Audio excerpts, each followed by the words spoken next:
You've got. Hi everyone, it's Joe and Diane with Tips on Pips back for rule number 9. Hey Diane. Hey, Joe. All right, this is a good one. We're talking about trading and we're talking about trading when everything is going right, and then we're talking about trading when nothing is going right. How do you deal with that, Diane? Well, it runs in cycles, doesn't it, Joe? And it's hard to pull away from the charts when we're in a down cycle, and it's hard to stay calm when you're in an up cycle so that you don't put yourself in a down cycle. So the truth is before we talked about the I hope strategy when the market's going against us. Um, we need to understand that our emotional homeostasis, what's going on around us in our personal life, in our business life, all of those things matter almost more. I'm of the belief now, almost more than the technicals matter, Joe. And we've got to have all of those things in sync in order to stay with our plan and trade our plan. Well, I can remember times when I've been on a roll and I went ahead and decided to take a trade, and I've taken the trade and it's been on the wrong pair, and it's worked out wonderfully. And there's also been times when I've thought, oh, this is a perfect example of a specific trade I'm looking at. I've taken the trade, it's gone away from me immediately. And I think that we just have to accept that that's part of trading.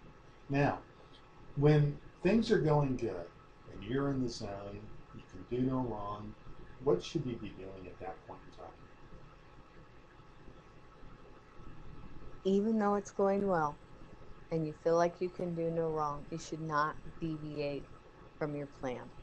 You should have a plan and not deviate from it, because it's when we start getting aggressive and going off plan, checking emails, talking to people that come into the room, jumping over to pairs that we don't typically trade, um, going up to 3 lots instead of one.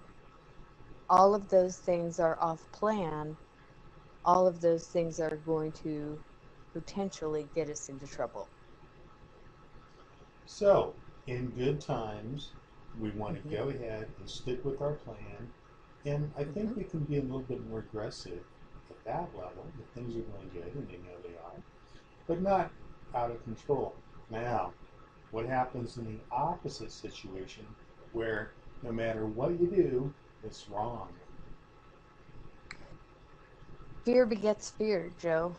When we start doing things wrong, we get less confident, we get fearful, we might lower our lot size, we might think that we need to be on a different pair because the cat or the euro has something against us, which I think we've all had those suspicions that brokers have been out to get us and certain pairs hate us. And the truth is, none of that is true. It's all about what's going on inside of us. And the best thing to do when things are not going well is to walk away.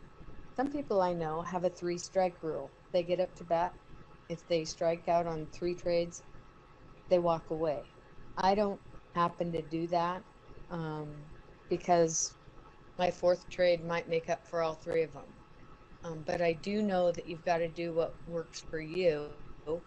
And it's similar to golf, Joe. If you know the 4 iron is not going to work on the fairway, then it's not going to work on the fairway.